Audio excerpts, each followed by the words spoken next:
In the hushed cathedrals of wealth, where money silences every complaint, a storm was brewing. It wasn't in the boardroom or on the stock market floor, but at a table set for two under the soft glow of a crystal chandelier. The man was Julian Croft, a titan of industry whose name could make markets tremble. The woman was Amelia Rousseau, a waitress you wouldn't look at twice.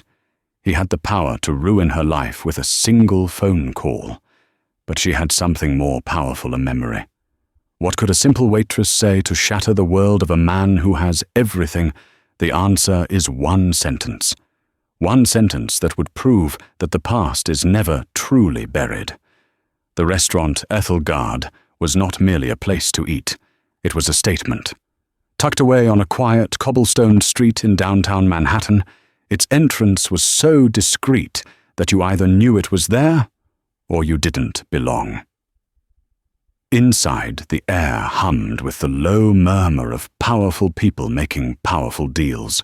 It smelled of old money truffles and quiet ambition. Each table was an island bathed in a soft, forgiving light, ensuring conversations remained cocooned in privacy. Tonight, the most imposing island was occupied by Julian Croft. At 58, he was a man carved from granite and impatience. His silver hair was perfectly coiffed, his suit, a bespoke creation, by a tailor whose name was whispered rather than spoken, fit him like a second skin. He wasn't just rich, he was a force of nature, the CEO and founder of Croft Innovations, a tech behemoth that had devoured competitors with ruthless efficiency. With him sat his junior vice president Marcus Thorne, a man whose ambition was only exceeded by his sycophancy. They were there to celebrate the impending hostile takeover of Sterling Industries, a smaller but respected rival. For Julian, this wasn't just business, it was conquest. Amelia Rousseau, who went by Mia, had been working at Ethelgard for 6 months. It was a brutal, demanding job, but the pay and, more importantly, the tips were helping her chip away at the mountain of debt her family had been left with. She moved with an economy of motion, her face a mask of polite neutrality that had been perfected through years in the service industry. She was observant, noticing the slight tremor in a diner's hand as they reached for their water, the furtive glance between a couple on the verge of an argument. She knew who Julian Croft was. Everyone did. She had served him twice before. He was known amongst the staff as the Tempest, unpredictable, demanding, and utterly dismissive. He treated the staff not as people, but as extensions of the furniture there to perform a function and remain invisible. Tonight, the Tempest was particularly stormy. The deal with Sterling was in its final delicate phase, and a minor regulatory hurdle had put him in a foul mood. "Is this what they call a medium-rare steak?" Julian scoffed, pushing his plate an inch forward. He didn't raise his voice. He didn't have to. His tone was a whip crack in the quiet room. Maya approached the table. "Is there a problem, Mr. Croft?" He prodded the meat with his fork. "A problem, young lady. I have seen better cooked leather on a $500 shoe. This is an insult to the cow it came from. Take it back." "Of course, sir." "My apologies. I will have the chef prepare another for you, immediately." Mia said, her voice even. Marcus Thorne chuckled nervously. "Julian has a very discerning palate." Julian ignored him, his cold blue eyes fixed on Mia. As she reached for the plate, his hand adorned with a heavy gold signet ring shot out and clamped around her wrist. It wasn't a violent grip, but it was firm, controlling, a show of power. "Don't just apologize," he said, his voice dropping to a low, menacing growl. "Understand the mistake. Excellence is not a goal. It is a baseline. This is failure." Mia's heart hammered against her ribs, but her expression didn't flicker. She met his gaze. "I understand, sir." He released her, and she retreated to the kitchen, the phantom pressure of his fingers still on her skin. The chef, a world-renowned artist named Antoine, sighed dramatically, but fired up a new steak without question. When a man like Julian Croft complained, you didn't argue. The new steak was delivered. It was perfect. The rest of the meal progressed in tense silence, from the table broken only by Julian's curt commands to Marcus. As Mia moved to clear the main course plates, her arm brushed against a towering glass of Chateau Margaux. It was a feather-light touch, but the glass was precariously balanced. It wobbled, and a single crimson drop of wine leaped from the rim landing squarely on the pristine white cuff of Julian Croft's shirt. The silence that followed was absolute. Every nearby conversation seemed to halt. Marcus Thorne's face went pale. Julian Croft looked down at the tiny red stain as if it were a mortal wound. He slowly lifted his gaze, and the cold indifference in his eyes had been replaced by a glacial fury. "You clumsy, incompetent girl," he hissed, his voice slicing through the restaurant's quiet dignity. Heads turned. This was no longer a private complaint. It was a public execution. "Do you have any idea what this shirt costs? Do you know what this wine costs? It's more than you make in a month. You don't just walk in here off the street. You are expected to have a basic level of competence, a modicum of grace. Is that too much to ask?" Mia stood frozen, the plates still in her hands. She felt the blood drain from her face. "Mr. Croft, I am so sorry. It was an accident. I will fetch a salt pen immediately. We can send it to our specialist cleaner."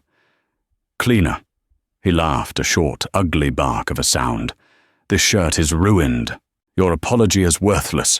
Your presence here is a liability." He turned his venomous glare on the approaching manager. "I want her fired. Now.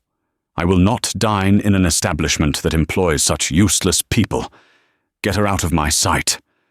The manager, a man named Philip, began to stammer. "Mr. Croft, please allow us to compensate you for the shirt for the entire meal." "I don't want your money," Julian roared, finally losing the tight leash on his temper. He stood up, knocking his chair back. The entire restaurant was now staring. "I want her gone." He pointed a trembling finger at Mia. She stood there, the target of his unbridled rage, stripped of her dignity in front of dozens of strangers. He expected her to cry, to beg, to crumble. That's what people did when faced with his wrath. But Mia didn't crumble. A strange calm settled over her.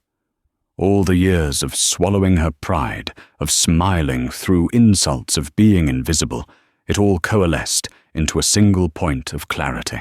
She gently placed the plates she was holding onto a nearby service stand. She looked directly at Julian Croft, her eyes no longer deferential, but filled with a fire he hadn't seen before. She took a deep breath. In a voice that was clear, steady, and carried across the suddenly silent room, she said one sentence. "Remember the promise you made to my father on the back of the napkin from the Bluebird Diner." The effect was instantaneous and absolute. The rage on Julian Croft's face didn't just vanish.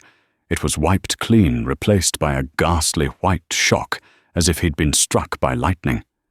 His mouth hung slightly open. The blood drained from his face, leaving behind a waxy pale mask. His entire body went rigid. The titan of industry, the man who could move markets with a word, looked utterly and completely broken. Everyone in the room saw it. Marcus Thorne stared, bewildered. The manager froze mid-sentence. The air crackled with a new, terrifying tension. The billionaire had yelled at the waitress, and the waitress had just detonated a bomb in the middle of his soul. Silence. It was a profound, ringing silence that consumed the space left by Julian's outburst. For a long, stretched-out moment, the only sound was the faint clinking of ice in a distant water glass. Julian Croft stood as if petrified, his mind reeling, trying to process the words that had just been spoken. The Bluebird Diner, the napkin. It was a language from another life, a coded message from a ghost he had spent 35 years burying. Marcus Thorne was the first to react, his sycophant instincts kicking in. "What is she talking about, sir? This is nonsense. She's clearly delirious." Security. But Julian raised a hand, a gesture so weak and trembling it silenced Marcus instantly. His eyes, wide with a mixture of terror and disbelief, were locked on Mia. "What?" "Did you say?" he rasped, his voice barely a whisper. "You heard me, mister." Croft Mia replied, her composure a stark contrast to his sudden disintegration. She had played her only card, a shot in the dark, born of desperation and instinct, and it had hit its mark with devastating precision. "Who are you?" he demanded, the words catching in his throat. A sad, knowing smile touched Mia's lips. "You wouldn't remember my face. I was just a little girl. But you destroyed my father. You destroyed Robert Vance." She paused, letting the name hang in the air like a funeral shroud. "My name is Amelia Vance." If the first sentence had been a shockwave, the name was the earthquake that followed. Robert Vance. A name no one had associated with Julian Croft for decades. A name that existed only in redacted corporate filings and the dustiest corners of Croft's memory. Julian staggered back, collapsing into his chair. He stared at her, truly seeing her for the first time. He saw the shape of her eyes, the determined set of her jaw. And beneath it all, he saw him. He saw the ghost of his best friend.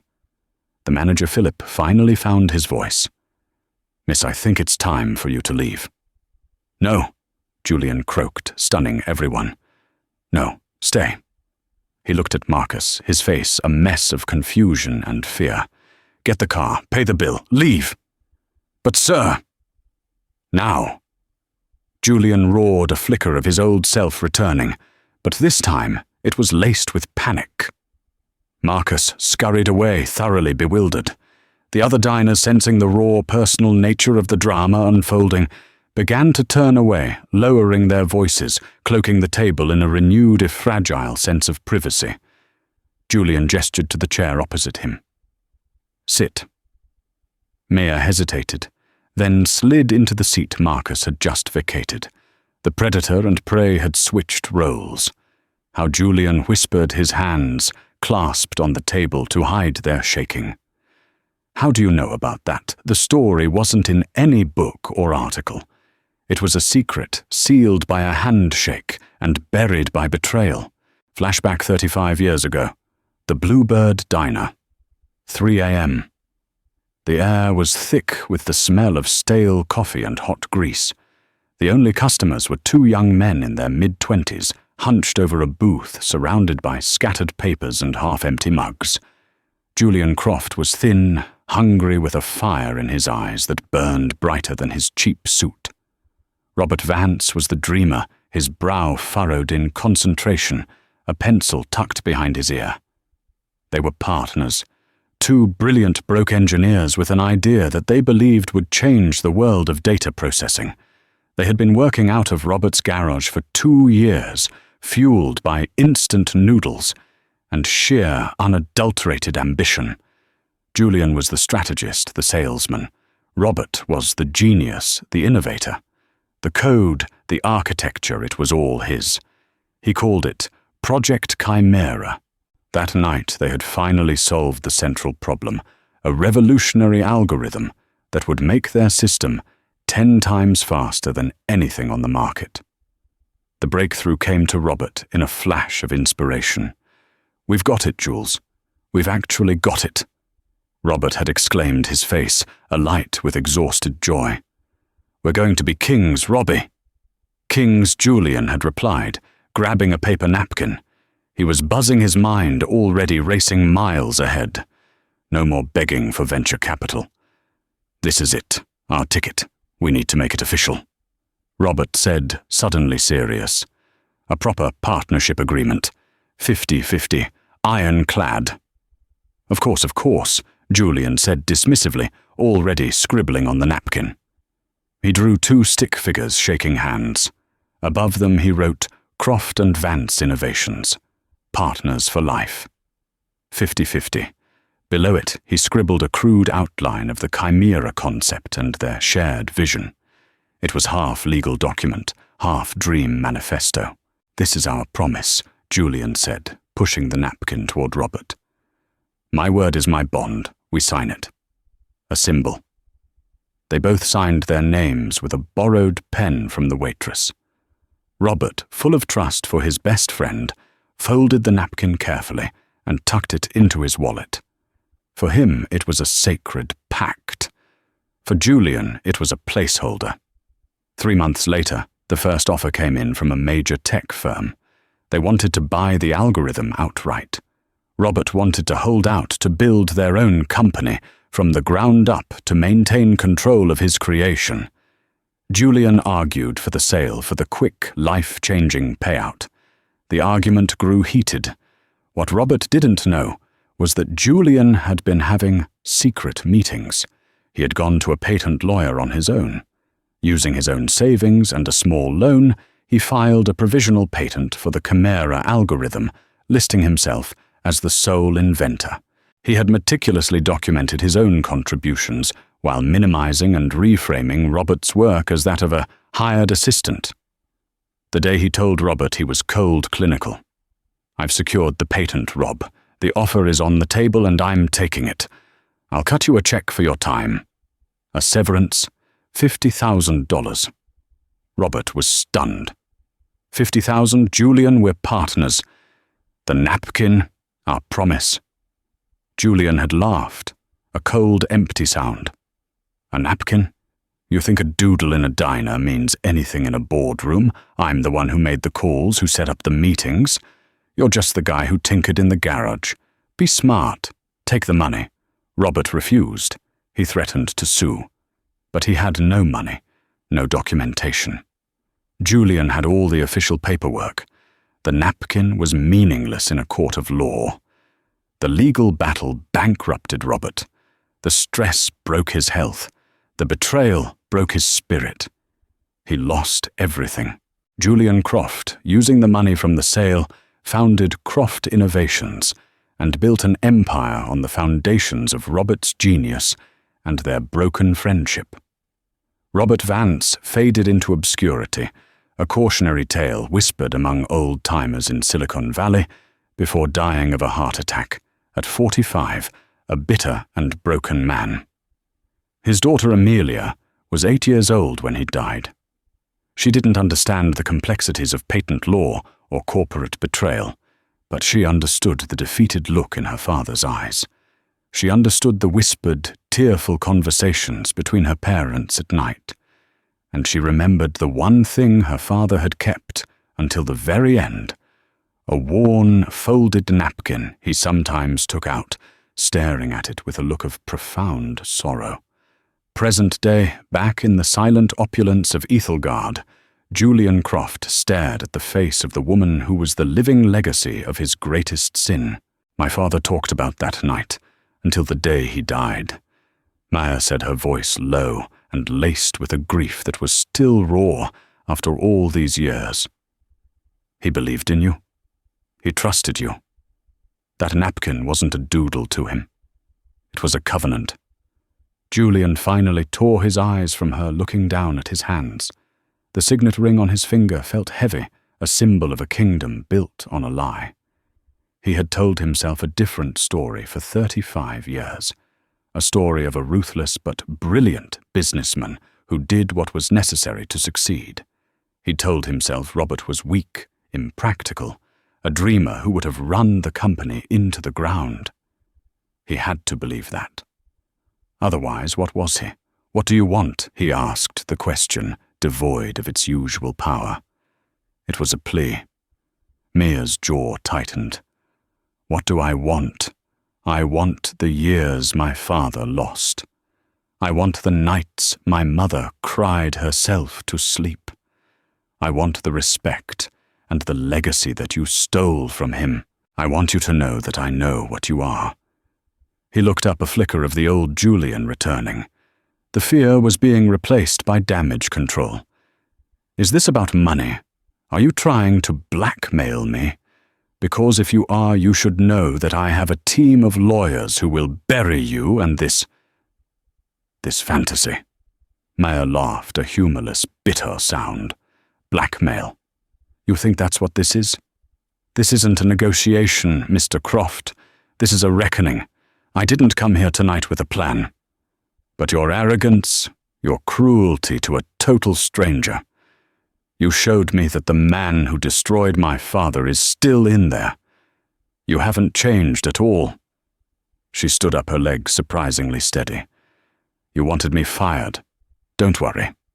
I quit." She turned and walked away, her back straight, leaving Julian Croft alone at his table, surrounded by the wreckage of a past he thought he had successfully erased. For the first time in a very long time, the billionaire felt truly, utterly poor. He was haunted by a ghost, and she had his daughter's eyes. The ride home was a silent, suffocating ordeal. The interior of the Rolls-Royce, usually a sanctuary of leather and polished wood, felt like a rolling coffin. Julian Croft stared unseeingly at the blur of New York City lights, each one a pinprick in the suffocating darkness of his thoughts. Amelia Vance, the Bluebird Diner. The words echoed in his mind, a relentless drumbeat against the walls of his carefully constructed reality. Marcus Thorne sat in the passenger seat, occasionally glancing at the rearview mirror, his face a mask of anxious curiosity. He had never seen his boss so completely undone. The invincible, untouchable Julian Croft had been felled by a waitress. It was unthinkable. Sir Marcus ventured cautiously as they pulled up to the imposing gates of Julian's Upper East Side mansion. About what happened? Not a word. Marcus Julian snapped his voice, rough. "Not to anyone. Do you understand?" "Of course, sir. But who was she? What did she mean?" Julian turned to him, his eyes wild with a caged panic. "Your job is not to ask questions. Your job is to find answers. I want to know everything about her. Amelia Vance. Where she lives, where she was born, who her friends are, what she eats for breakfast. I want to know if she has a lawyer, if she's spoken to a journalist, if she's connected to Sterling. I want to know everything. Use whatever resources you need. Private investigators. Anything. I want the file on my desk by morning." "Yes, Sir Marcus," said, hiding his shock at the intensity of the order. This was far beyond a simple background check. This was a deep dive, a forensic excavation of a person's life. Julian stormed into his mansion, the heavy oak doors slamming shut behind him. The house was a marble and glass mausoleum, cold and silent. His wife had left him a decade ago, tired of competing with his ambition.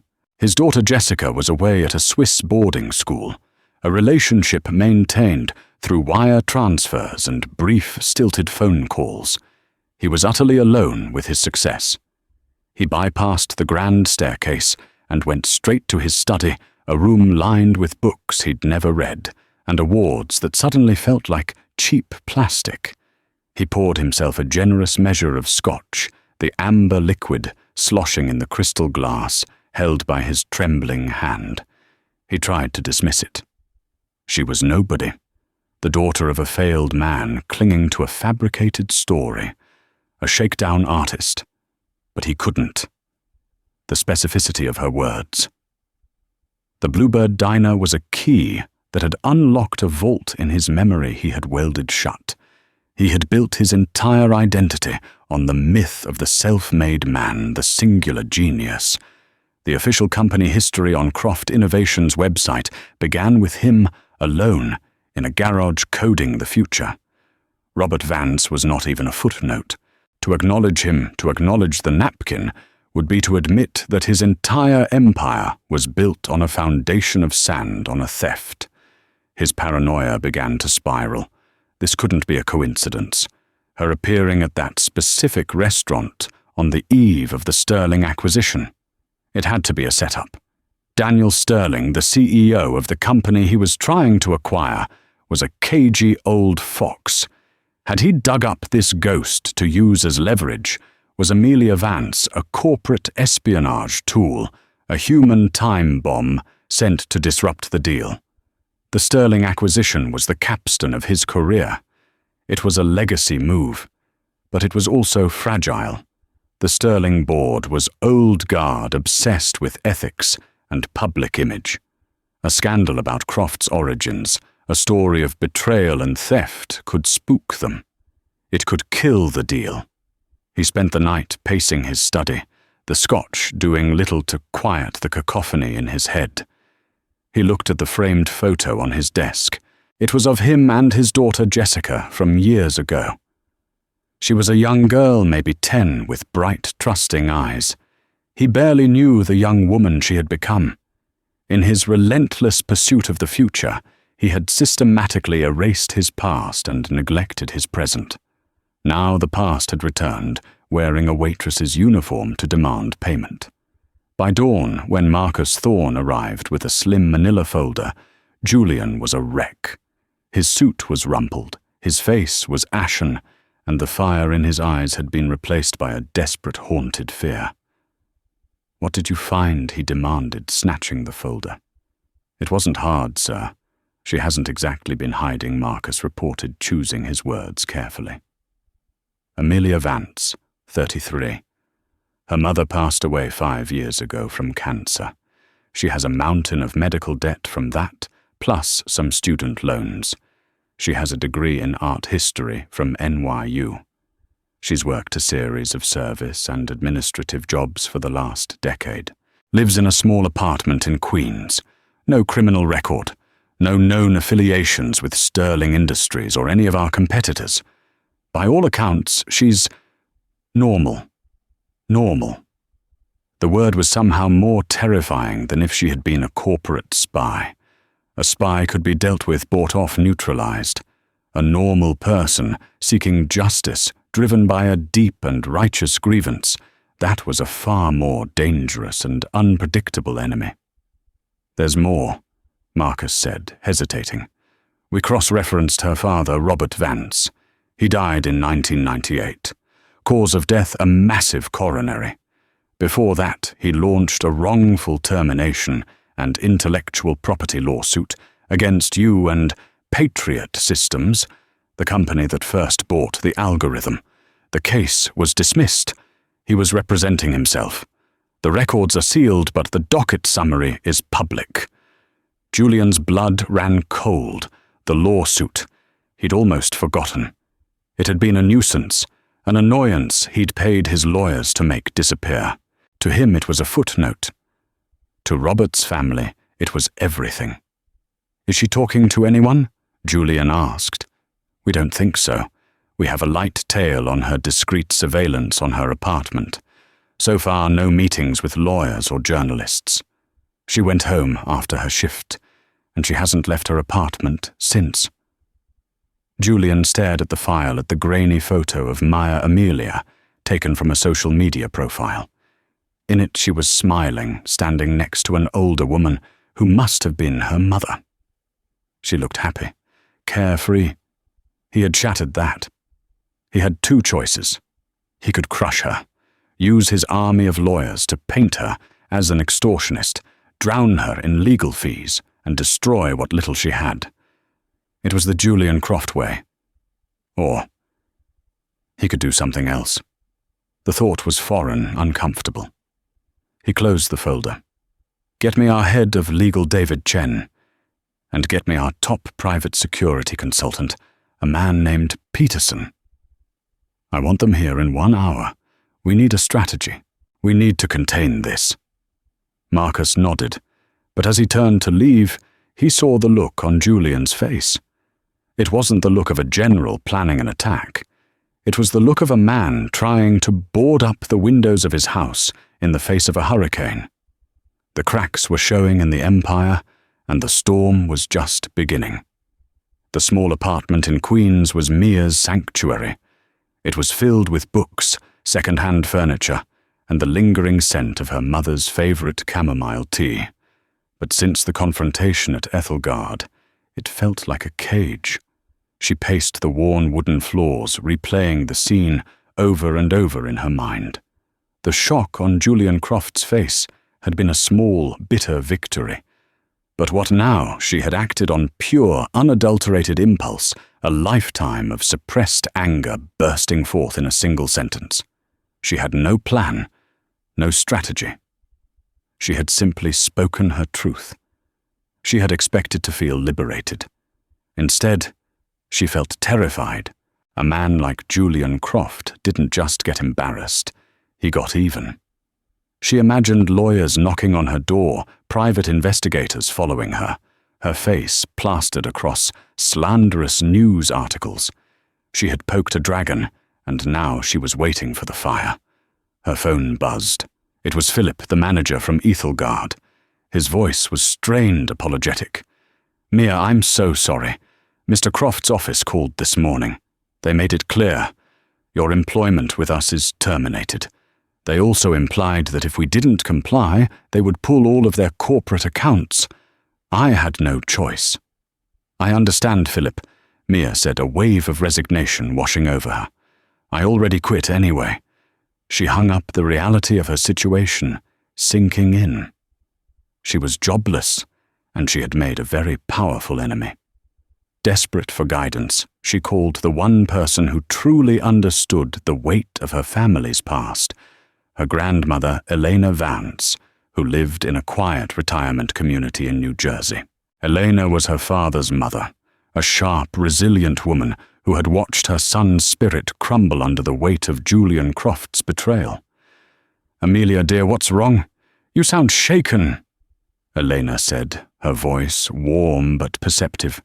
Mia poured out the whole story: the job, Julian's cruelty, the spilled wine, and the sentence that had silenced a room. There was a long pause on the other end of the line. When Elena finally spoke, her voice was heavy with a mix of pride and fear. "Oh, my brave, foolish girl. You did what your father never could. You made him see.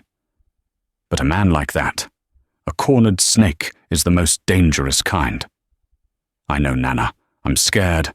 I don't know what to do. It was just words. I have no proof, nothing." "Proof?" Elena murmured thoughtfully. "Your father kept everything you know. He was a sentimental man. After he passed, your mother and I packed up his old office. Most of it was just papers, schematics, legal documents from the lawsuit. It's all in a few boxes in my storage locker." Mia's heart skipped a beat. "Do you think—" "I don't know, dear. But perhaps it's time we looked. Your father was never able to find peace. Maybe we can find it for him." The next day, Mia took a bus to New Jersey. The storage locker was cool and smelled of dust and time. Elena handed her a key, and together they rolled up the metal door. Inside were stacks of carefully labeled boxes. Elena pointed to a corner. "His old office things are over there." For the next 2 hours, they sifted through the remnants of Robert Vance's life. There were technical manuals, blueprints for inventions that never came to be, and stacks of legal papers detailing his failed lawsuit. It was a paper tombstone of a broken dream. Maya's hope began to fade. Julian Croft had been right. It was his word against a ghost's. Then, at the bottom of the last box, beneath a bundle of old letters, was a small, worn leather photo album. "I remember this," Elena said softly, her fingers tracing the faded cover. "He put it together the year you were born." Mia opened it. Inside were pictures of her parents, young and in love, of her father in his garage workshop, beaming proudly next to a tangle of wires that must have been an early prototype of Chimera, of a baby Mia in her father's arms. It was a catalogue of a life that had been happy once. As she flipped toward the last page, something slid from a pocket in the back cover. It was a small square piece of paper, folded and yellowed with age, as delicate as a dried leaf. Her hands trembling, Mia carefully unfolded it. It was a napkin. On it, in faded blue ink, were the scribbles of two ambitious young men.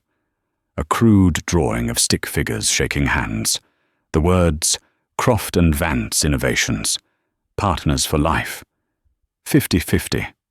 And at the bottom, two signatures, a neat, meticulous Robert Vance, and a bold, arrogant scrawl that was unmistakably Julian Croft. Mia stared at it, her breath caught in her throat. It was real. The promise, the covenant, the foundational document of a stolen empire. Her father had kept it all these years.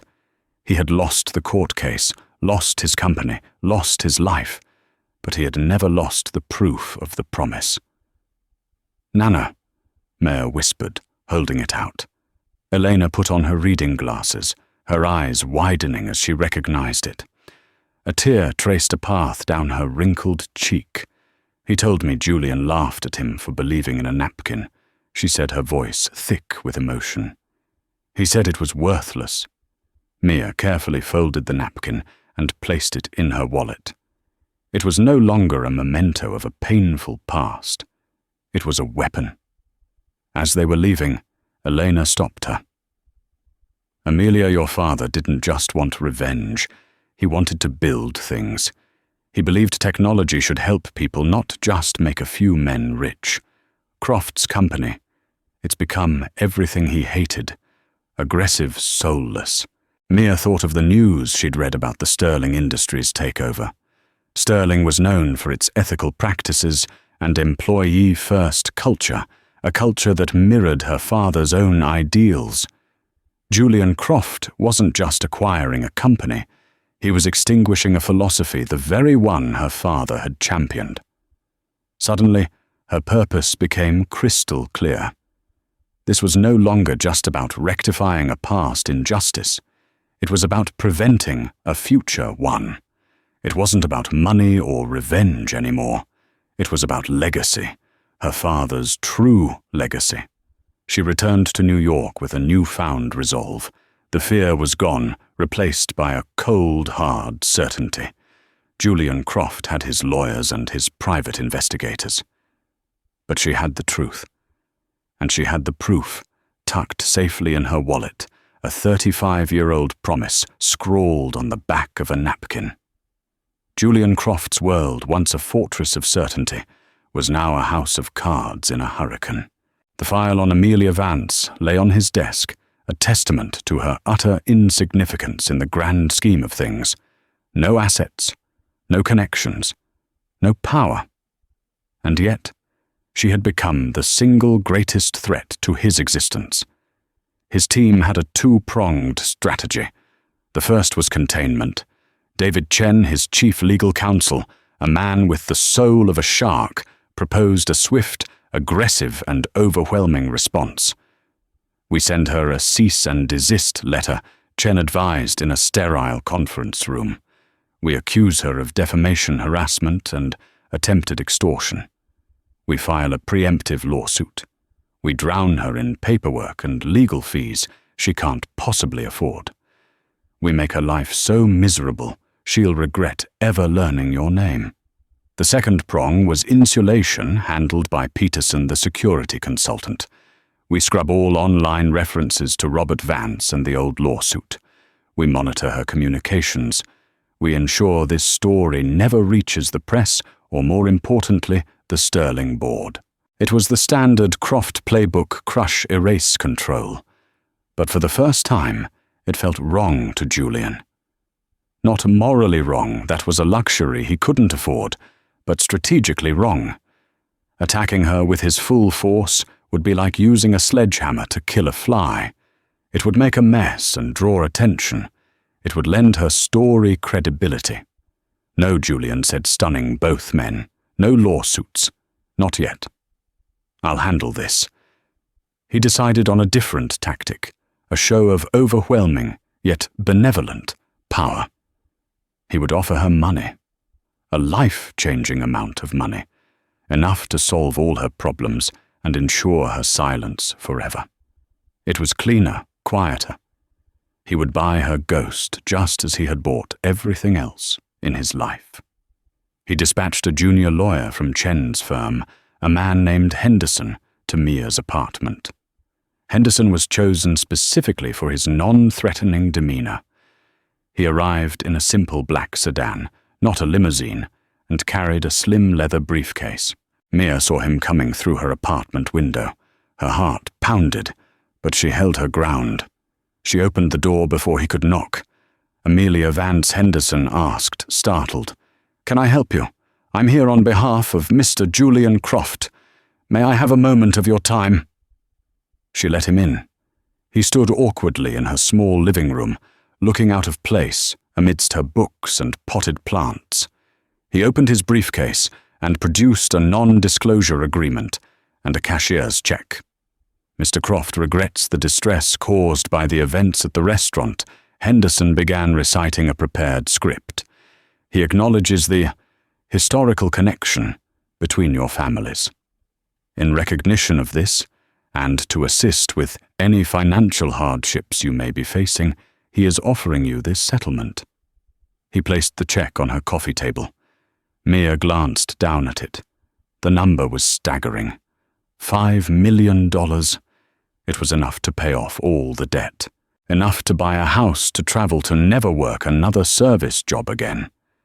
It was a golden key to a new life. The temptation was a physical thing, a tightening in her chest. Then she thought of her father, dying in a rented house, surrounded by medical bills. She thought of the look on Julian's face when he talked about the worthless napkin. This wasn't a settlement. It was an insult. It was the price of her silence, the final act of erasing Robert Vance from history. "No," she said. Henderson blinked.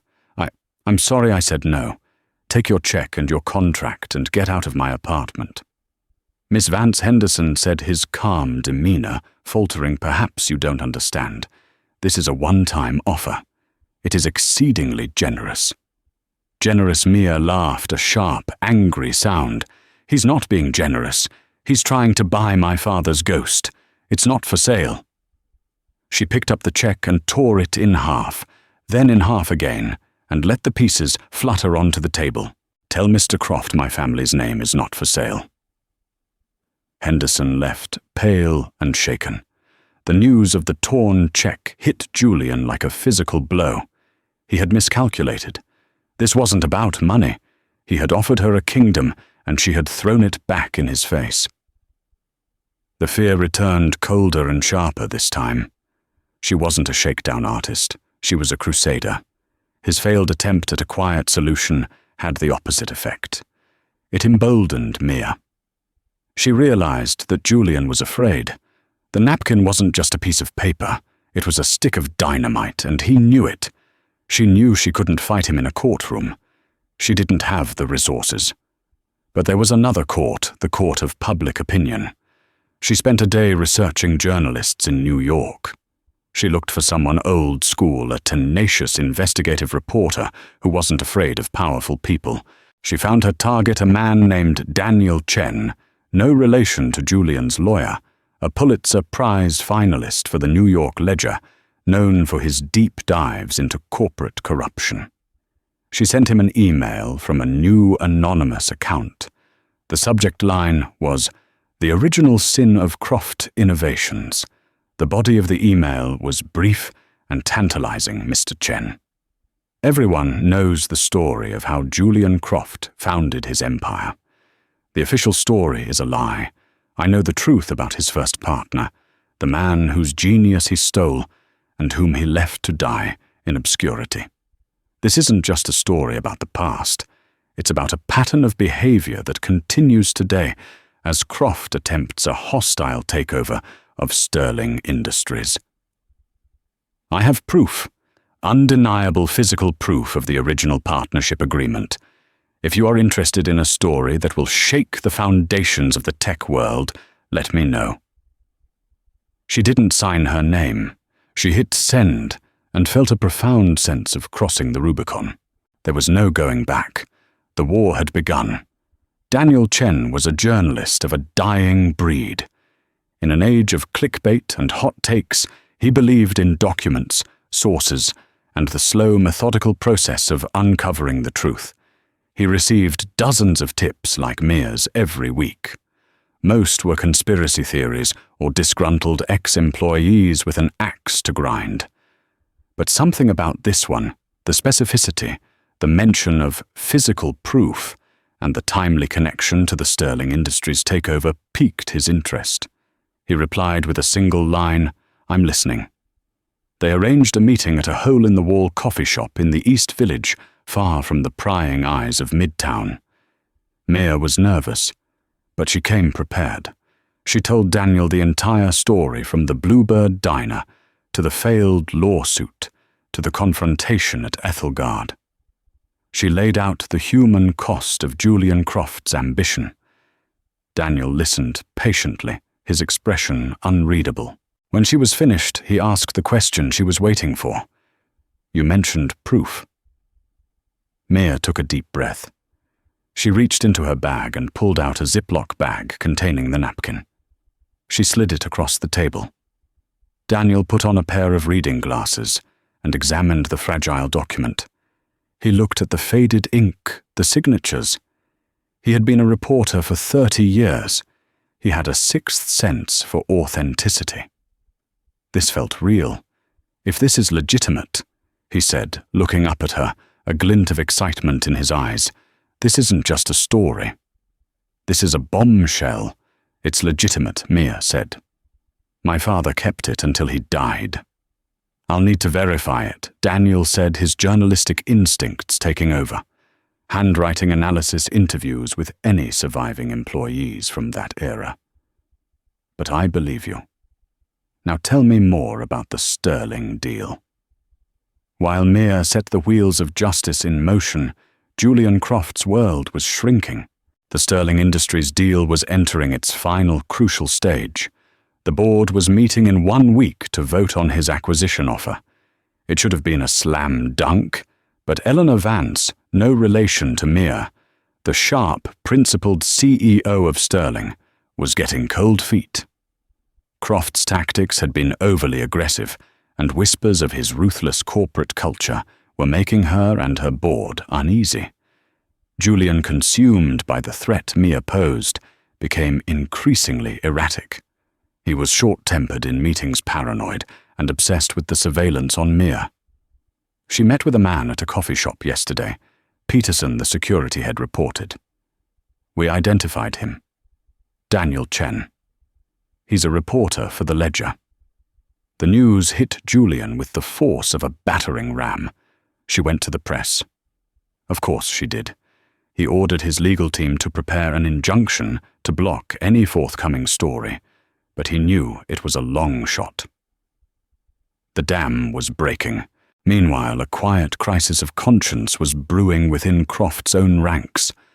Marcus Thorne, the consummate yes-man, had been shaken by the events that started at the restaurant. He had seen the genuine terror in Julian's eyes. He had been tasked with digging into Amelia Vance's life, and what he'd found was not the portrait of a villain, but of a struggling woman deeply wronged. He started his own discreet research, pulling the sealed records of the original lawsuit through a legal contact. He read Robert Vance's depositions, the desperate, impassioned pleas of a man robbed of his life's work. He saw the cold, dismissive legal responses from Croft's lawyers. For the first time, Marcus saw his boss not as a titan, but as a bully and a thief. His loyalty, the bedrock of his career, began to crumble.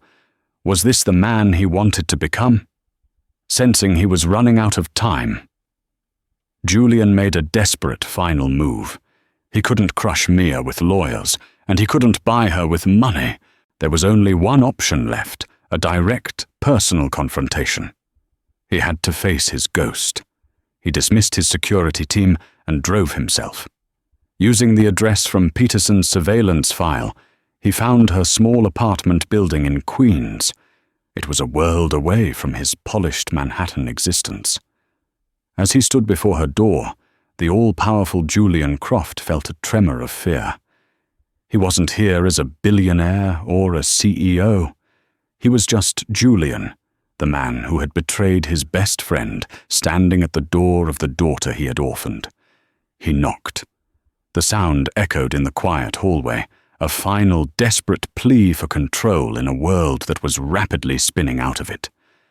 Mia opened the door, and her heart leaped into her throat.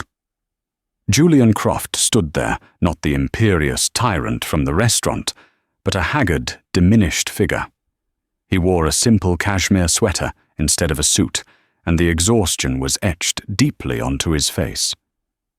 "May I come in?" he asked. His voice was quiet, stripped of its usual authority. She hesitated, then stepped aside. He entered her small apartment, his eyes taking in the humble surroundings, the worn armchair, the overflowing bookshelves, the framed photo of her parents on the mantelpiece. His gaze lingered on the picture of Robert Vance young and smiling. "You have his eyes," Julian said, his voice raspy. They stood in silence for a long moment. The air was thick with 35 years of unspoken history. "Why are you here, Mr. Croft?" Mia finally asked. "I came to understand," he said, struggling with the words. "That check I sent. It was a mistake, an insult." "I see that now." "What did you expect?" Mia shot back, her anger flaring. "Did you think you could just write a check and erase what you did?" He said quietly, "But I had hoped it would be enough." He looked around the apartment again. "I can still give you a better life than this. Name your price." 10 million. 20. "I will set up a foundation in your father's name. We can rewrite the company history, name him as a co-founder. We can fix this, but this story cannot come out. It will destroy everything I've built." It was his final gambit, not a threat, not a bribe, but a negotiation. He was trying to bargain with the past. Mia walked over to a small wooden chest in the corner and took out the photo album. She opened it to the last page and removed the napkin. She didn't hand it to him. She held it up. "This is what you destroyed," she said, her voice trembling with emotion. "Not a company, not a patent. This, a promise between friends. My father believed in you. He loved you like a brother. And you gutted him. You left him with nothing." She finally looked him straight in the eye. "You talk about everything you've built. But what is it really? A cold house, a daughter you barely know, an army of employees who fear you. My father didn't have much at the end, but he had love. He had my mother, and he had me. What do you have, Julian?" The question struck him harder than any accusation of theft or fraud. It pierced the armor of his wealth and success and hit the hollow space inside. He had nothing. No love, no real friends, just a kingdom of fear with him as its lonely king. For the first time, he saw the true cost of his betrayal, not in dollars, but in humanity. He had no answer for her. Just then his phone buzzed, and then it buzzed again and again, a cascade of notifications. He pulled it out. The headline from the New York Ledger stared back at him, stark and damning, the ghost in the machine. Croft Innovations built on stolen genius. Betrayed partner bombshell.